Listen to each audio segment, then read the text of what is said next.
Halo everyone, di sini saya akan menjelaskan tentang konsep dasar manajemen konseling bimbingan penyuluhan Islam. Bimbingan konseling penyuluhan Islam adalah proses yang melibatkan perencanaan, pengorganisasian, pelaksanaan, dan pengawasan secara optimal untuk mencapai tujuan bimbingan penyuluhan Islam secara efektif dan efisien. Kita perlu lihat lagi pengertian secara rinci. Yang pertama, bimbingan. Bimbingan adalah suatu proses bantuan yang diberikan oleh seseorang pembimbing kepada individu atau kelompok individu untuk membantu mereka memahami dan mengembangkan potensi diri, mengatasi masalah-masalah yang dihadapi, serta mencapai kesejahteraan pribadi dan sosial. Yang berikutnya ada pengertian konseling.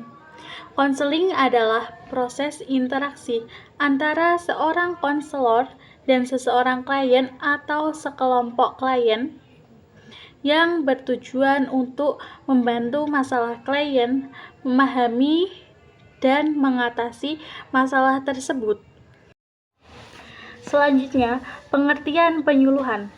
Penyuluhan adalah suatu proses komunikasi yang bertujuan untuk memberikan informasi, edukasi, dan motivasi kepada individu atau kelompok agar mereka dapat meningkatkan pengetahuan, sikap, dan keterampilan mereka dalam bidang tertentu.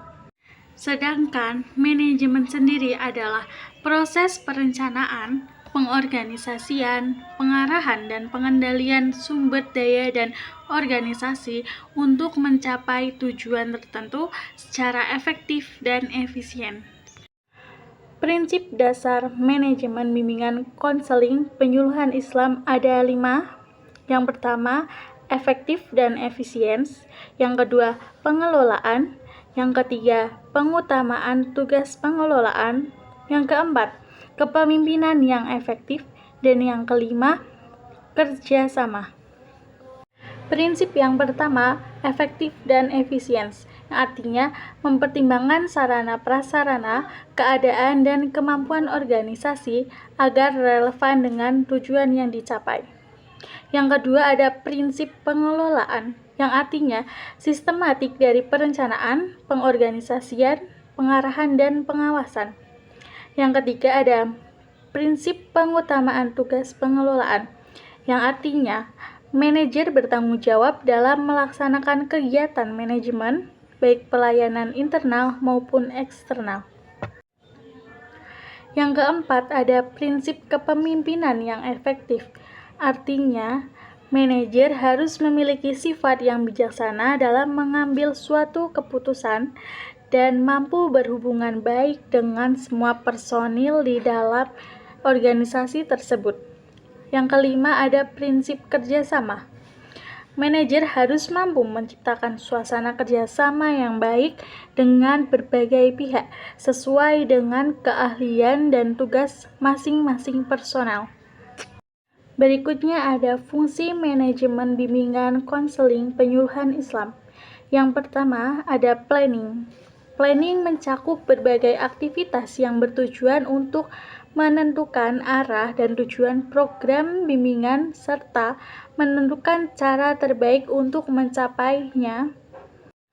Perencanaan yang matang dan pasti berkenan dengan tujuan, kegiatan, strategi, personel, waktu, tempat, pembiayaan, dan fasilitas lain termasuk evaluasi dan pelaporannya. Yang kedua ada pengorganisasian. Pengorganisasian melibatkan penataan sumber daya dan aktivitas secara sistematis untuk mencapai tujuan yang telah ditetapkan. Dasar dan tujuan organisasi, personel yang matang, perorganisasian berguna untuk menciptakan administrasi yang jelas dan tegas, pemahaman akan tugas, tanggung jawab dan wewenangnya, serta mengetahui peran dalam hubungan kerjasama yang harmonis. Yang ketiga ada pelaksanaan. Pelaksanaan penerapan rencana yang telah disusun, dan pengorganisasian yang telah dilakukan untuk mencapai tujuan program. Hal-hal yang perlu diperhatikan dalam pelaksanaan. Yang pertama, mampu menciptakan suasana kerja yang kondusif. Yang kedua, mensinkronkan antara tujuan BKPI dengan tujuan petugas BKPI. Yang ketiga, menciptakan hubungan yang harmonis.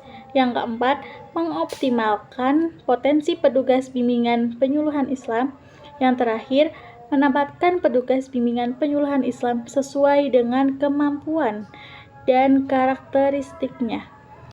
Pada fungsi manajemen yang terakhir yaitu evaluasi.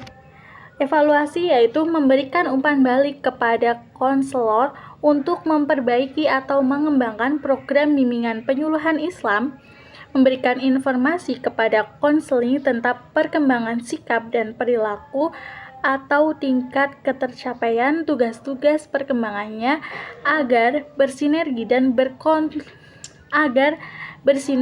dan berkolaborasi meningkatkan kualitas program bimbingan penyuluhan Islam.